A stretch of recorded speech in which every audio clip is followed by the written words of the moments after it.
Arduino for Beginners, Episode 5, Analog Outputs, or more commonly known as PWM, Pulse Width Modulation. Now for the circuit for this tutorial, we're just changing two little minor things. You're going to take the jumper wire that was on pin 13, so that was over here. Oops, get tangled up there. It was on pin 13, which would be, actually would have been that one right there. And we're going to move this over to a PWM pin. Now I chose 11, which is that one. Now on your Arduino Unos, it should be pin 3, 5, 6, 9, 10, and 11 that are PWM. And there'll be this little like wavy line just before the number. Most Arduino boards are marked. Unfortunately, a few aren't. If yours isn't marked, you can just simply look it up online. Because all Unos are going to have the same PWM pins. All Nanos are going to have the same. Matter of fact, if I remember right, Nanos are the same pins as the Uno. But then the only other thing we're going to change is the resistor that's in the voltage divider network here with the LDR. I changed this to a 330 K ohm resistor because I played around with it, and that's where I got the best readings to get full range of brightness off this LED. Other than that, everything's the same as in the from the last tutorial. So just change your output pin from 13 to 11, and then replace the resistor that was in the voltage divider network here with the LDR to around a 330 K. It could be a little higher, a little lower, and it does depend on your LDR. There's different models that have different ranges, so you might have to play around a little bit and just do trial and error. Start with around a 330 K, and then try a little higher and a little lower, and once you start getting more of a range, you just keep going lower or higher until you get about where you want to be. Alright, well with that, I've already actually got the sketch uploaded. So what we'll do is I'll show you this working, and we'll go over to the computer and I'll show you the sketch, how it's put together, and it's pretty simple. So the darker it'll get, the brighter the LED gets. The lighter it gets, the dimmer. You should be able to hopefully see that there. That's all there is to it. This is a pretty simple circuit to put together, and the Arduino sketch is pretty easy. Moving on from the well, we've done the digital inputs, outputs, we've done the analog inputs, outputs. Now we're going to start getting into a little bit more of the advanced beginner stuff. The inputs and outputs, once you learn that, and if statements and stuff, then we can start getting into like servos and other things, tones, and I guess I haven't figured out what I'm going to do for the next episode yet, so we'll see. But all right, let's get over to the computer and we'll run through the sketch real quick. So I'll catch you there in just a moment.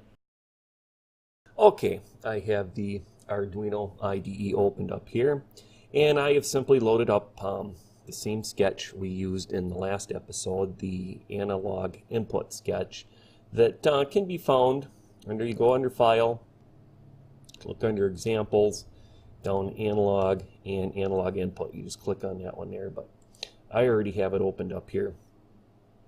Now, we don't have to actually change a whole lot to this sketch, but the first thing here is the LED. Since we're no longer on pin 13, we want to switch that to 11. Then we also want to add another integer and just simply call it val for value.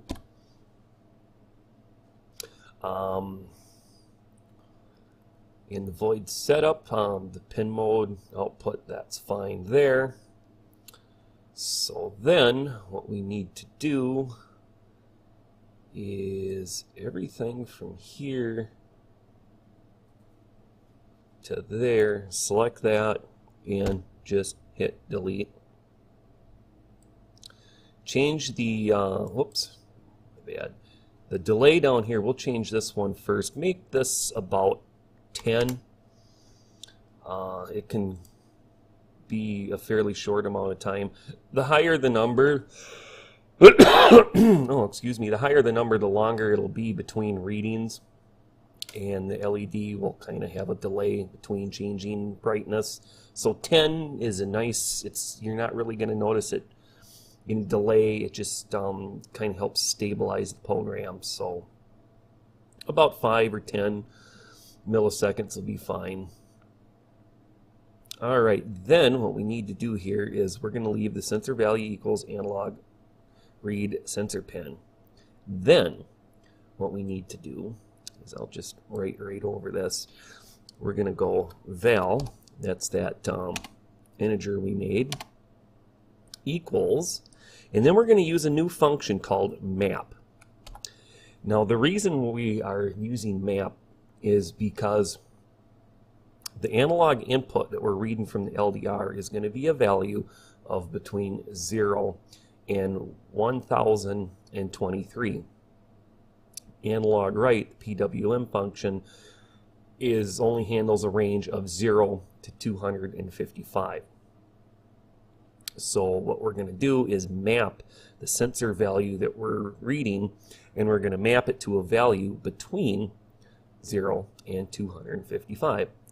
So what we do first is what we are going to map. That's going to be sensor value,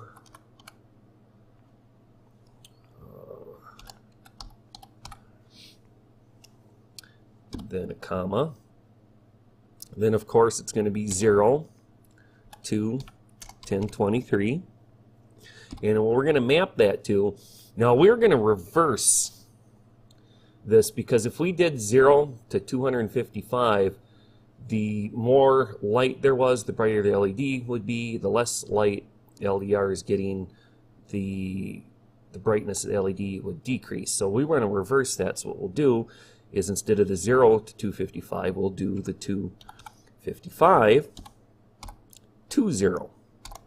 Okay, I hope that made sense to you.